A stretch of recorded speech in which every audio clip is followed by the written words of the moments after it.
पता नहीं ऐसी क्या बात है इस बारिश में। ये जब भी आती है तो ऐसा लगता है जैसे मैं भी इन बूंदों के साथ बहने लगा हूँ।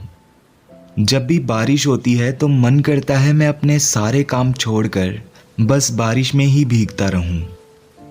ये सावन का महीना और ये सावन की पहली बरसात, ऐसा लगता है जैसे मुझे किसी से पहली नज़र का प्यार हो गया हो।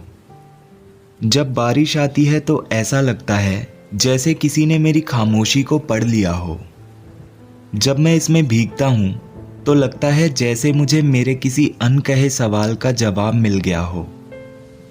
ना चाहते हुए भी हर बार मैं इसकी तरफ खिंचा चला जाता हूँ। इन बूंदों को देखकर पता नहीं क्या हो जाता है मुझे कि मैं खुद को रोक ही नहीं पाता हूँ। पता नहीं मुझे बारिश से इतना प्यार क्यों है, पर जब भी बारिश होती है ना तो मैं इसकी हर एक बूंद को महसूस करने लगता हूँ। हर बार इसमें भीगना ज़रूरी नहीं होता, तो कभी कभी मैं हाथ में चाय लिए गर्मा गर्म पकौड़ों के साथ इसे दूर से भी इंजॉय कर लेता हूँ। कितना सुकून मिलता है बारिश की आवाज़ से। उस वक्त लगता है जैसे कोई और आवाज़ मेरे लिए ज़रूरी ही नहीं है। अकेले होते हुए भी उस पल अकेलेपन का एहसास नहीं होता। तब ऐसा लगता है जैसे ये बारिश मुझसे बातें कर रही है।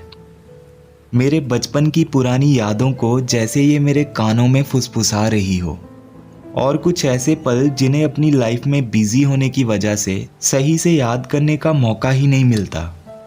पर जब ये बारिश होती है ना तो ऐसा लगता है जैसे ये मुझे उन पलों में वापस ले जा रही हो। हम आजकल अपनी ज़िंदगी में इतना बिजी हो चुके हैं कि हमें हर वक्त किसी न किसी चीज़ की चिंता लगी रहती है। पर क्या तुम्हें वो बचपन के दिन याद हैं जब बारिश आने पे माँ से बचते हुए हम घर से बाहर निकल जाते थे? वो कागज़ की कश्ती याद है तुम्हें? कैसे हम बारिश के पानी में उन कश्तियों को चलाते थे। पर उन पलों को हम कितना पीछे छोड़ आए हैं ना, जब हम बिना किसी चिंता के बेफिक्र होके जीते थे। लेकिन ये बारिश आज भी वैसे ही गिरती है। इसे ना तो किसी की फिक्र है और ना ही इस पे कोई बंधन। इसे तो वक्त की भी कोई फिक्र नहीं, ये तो बस बरसना जानती है। इसे फर्क नहीं पड़ता कौन छोटा है कौन बड़ा, ये तो बस सबको भिगोना जानती है।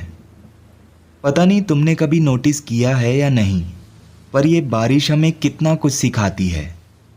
जब बारिश होती है तो गौर से इन बादलों को देखना, ऐसा लगता है जैसे ये रो रहे हों, पर उनके ये आंसू, उनकी ये तकलीफ बारिश बनकर पूरी तरह से बिखर जाती है। और ये बादल खुद को उस तकलीफ से आज़ाद करके एक बार फिर से आसमान में उड़ने लगते हैं। तो हमें भी इनसे सीखना चाहिए। आखिर हम क्यों अपनी परेशानियों से खुद को निकाल नहीं पाते? क्यों हम जिंदगी के उसी मोड़ पे अटके रहते हैं? तो अगर ये बादल खुद को रोक नहीं पाते तो तुम क्यों खुद को रोकना चाहते हो?